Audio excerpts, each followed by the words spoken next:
Surviving infidelity. What to do if you found your partner unfaithful with you? What are you going to do if you find your partner cheated on you? What I'm about to share with you, it's going to be unsettling, but it's going to leave you off better by watching this video. You're going to know what to do and the right mindsets, the correct mindsets to be in any relationships where it promotes two things: harmony and happiness, and synergy, which is a part of harmony. If you want your relationships to be happy and harmonious, even though you found your partner has been unfaithful with you, and we'll define that, continue watching this video. Here's what I want to talk about. I'm going to talk about the idea infidelity. I'm going to talk about the idea unfaithful. What is a belief? What's the definition of a belief? What's the definition of being faithful and being unfaithful? And the third thing I'm going to talk about, the second thing I'm going to talk about is unconditional love. And the third thing I'm going to talk about is arrangement. How you're going to rearrange, revisit, and restructure your arrangement so that it has those two things that we want in our relationships: harmony and happiness.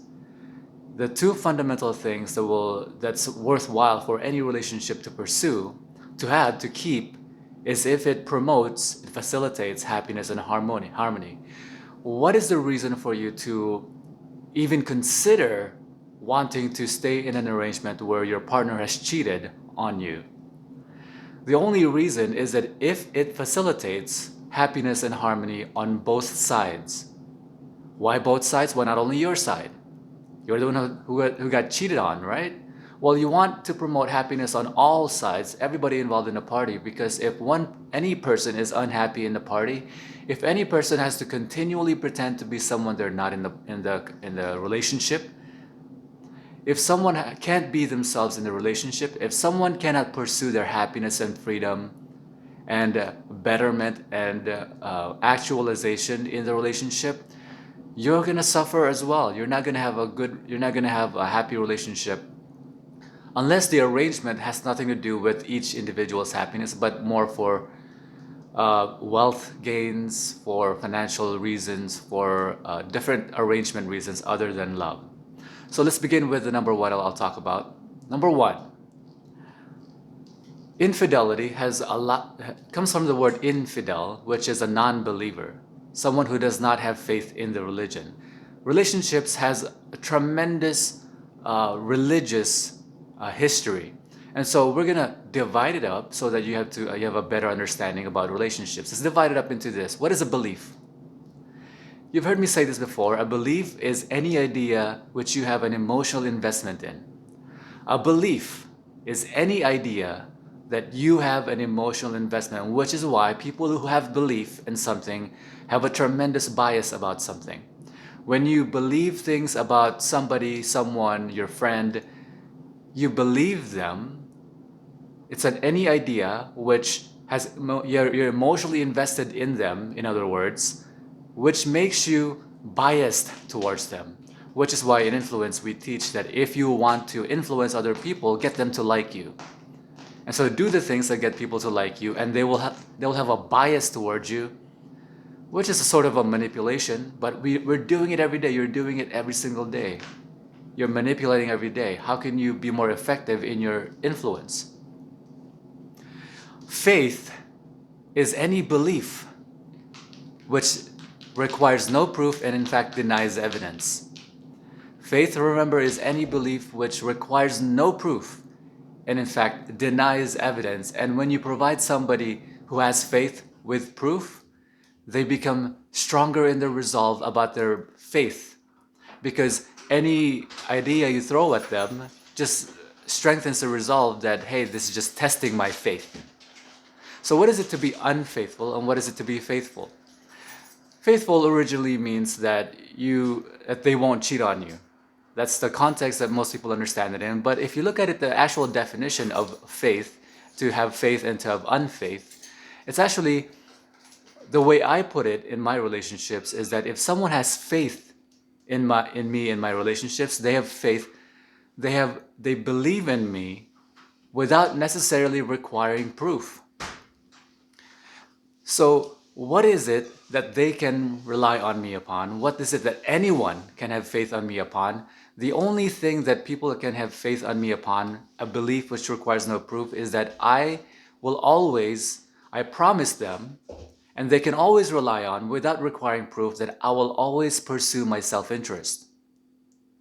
And if you don't recognize, I talked about enlightened self-interest, and you've heard about me talk about it, right? If you don't recognize that you are enlightened, if you are a self-interested individual, that anything you do, even if it's altruistically, even if it's for someone else, you don't recognize that you're doing it because it makes you feel good about you and you know it. At everything you do, it makes you feel good about you. When you start to recognize this, you can begin to communicate with your partner, hey, I'm doing things because it makes me feel good about me. I'm doing things self-interestedly. And you can always rely on my pursuing the things that is of my self-interest. And that's something you can rely upon without requiring any proof. So any of my friends, my girlfriends, anyone that knows me recognizes that they have faith in me, they're faithful with me, that I will always pursue the thing which is of my self-interest. So change that. The second thing is unconditional love. This must be your foundation if you want unconditional love in your relationships. If you want a different arrangement, that's completely fine. I have a lot of girlfriends who are in relationships which has nothing to do with love. And an enlightened woman, an enlightened man recognizes that there's sex for fun, there's sex for love, and neither of which has to be conjoined with each other. You can have sex for love and you can have sex for love, and you can have sex for fun without love. That's an enlightened individual. Unconditional love, if you want that to be the foundation of your relationships, you must recognize that unconditional love is your wanting for their happiness intrinsic to your own. Intrinsic meaning just the same amount of love that you want for yourself, you want that for your beloved. And so it denies jealousy and denies ownership. It has nothing to do with jealousy, nothing to do with ownership. And in fact, when you're jealous and you prevent them from doing their self-interest, things that actualizes them, things that makes their world bigger, things that makes them happy, jealousy stops that and ownership stops that. When you have a relationship without jealousy and without ownership, the notion, you are my property. When you get rid of those things, you have something called unconditional love. And unconditional love says, hey, go pursue what you like, what you want, whether or not I'm involved or not. I'm really happy when you involve me. I really appreciate it. But I want you to do things that makes you happy, that makes you fulfilled, that makes you self-actualized, that makes your world as big as possible. That is unconditional love. Number 3 is revisiting arrangements. Recognize that all arrangements can be changed and should be changed and must be changed, especially when your partner has been unfaithful with you, when they cheated on you. To cheat is to break the rules. I'm going to leave that alone for now. So to cheat is to break the agreement that you have in the relationship. So when an agreement has been breached, when someone has become unfaithful, when you can't rely on them based on the faith that you had in them, you can no longer have faith in them, in other words, arrangements must be revisited and restructured in order for you to continue that relationship. To continue a relationship where the arrangement hasn't changed sets you up for misery completely. Do not continue this relationship until you can revisit and restructure, change the agreements that you have within the relationship. And so the conversation could go something like this.